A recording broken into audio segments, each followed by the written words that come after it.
many more examples in the Bible where people worshipped other people. For example, in the book of 1 Samuel, chapter 25, verses 23 and 24, it states, Abigail fell before David on her face and bowed herself to the ground. Okay, this is worshipping. Then in the book of Genesis chapter 50 verse 18 we are told, and Joseph's brethren also went and fell down before his face, and they said, behold, we be thy servants. In the book of Daniel chapter 2 verses 46 to 48, we read, then the king Nebuchadnezzar fell upon his face and worshipped prophet Daniel, and commanded that they should offer an oblation and sweet odors unto him. So what do we learn here? We learn that the word worship is actually quite misunderstood by the Christians who read the biblical translations. In the Greek language, the word is proskunion, right? That's the word in the Greek language, and it is used across the board throughout the Bible, and there are people worshipping prophets like David, Daniel, and other examples. This worship does not amount to worship as God.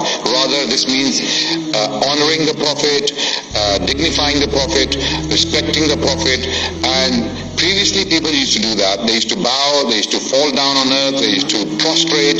It was allowed previously, right? It happened to Jesus. This doesn't make him God. That's my answer to that question. And I have given you biblical passages to that effect. The word worship is actually quite misunderstood by the Christians who read the biblical translations.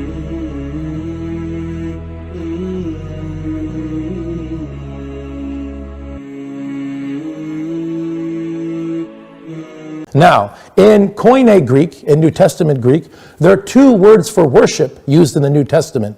The first word is proskuneo, which is a compound word that comes from the preposition pros, which means toward, and the word kuon, which means a dog. What do dogs do when they see their masters? They kiss their hands. So in the New Testament says that the disciples worshipped Jesus, usually how Christians will translate proskuneo, when the disciples quote unquote worshipped Jesus, like the King James Version says that. The Greek is proskuneo, which means they revered him, they respected him, they kissed his hand. In John chapter 9, Jesus heals a blind man. He sees him in the temple of Solomon later, and this man thanks Jesus, and the Greek says he made proskuneo towards him. Are we really to believe that a Jewish man inside the temple of Solomon is worshiping Jesus as God and committing idolatry? No. In fact, in the Bible, the same verb is used to show respect to Jewish high priests and angels. They are not being worshipped as God. The Hebrew avad, the verb avad, the cognate is abada ya'budu, is translated as latreo in Greek. And this is the verb for worship that is only due to God. It is never used of Isa alayhi salam in the New Testament. In fact, Christ himself says in Luke chapter 4 verse 8, Kai autu manu latreuses, and him alone, meaning God, will you render worship as God, because he is the only God. Allah subhanahu wa ta'ala.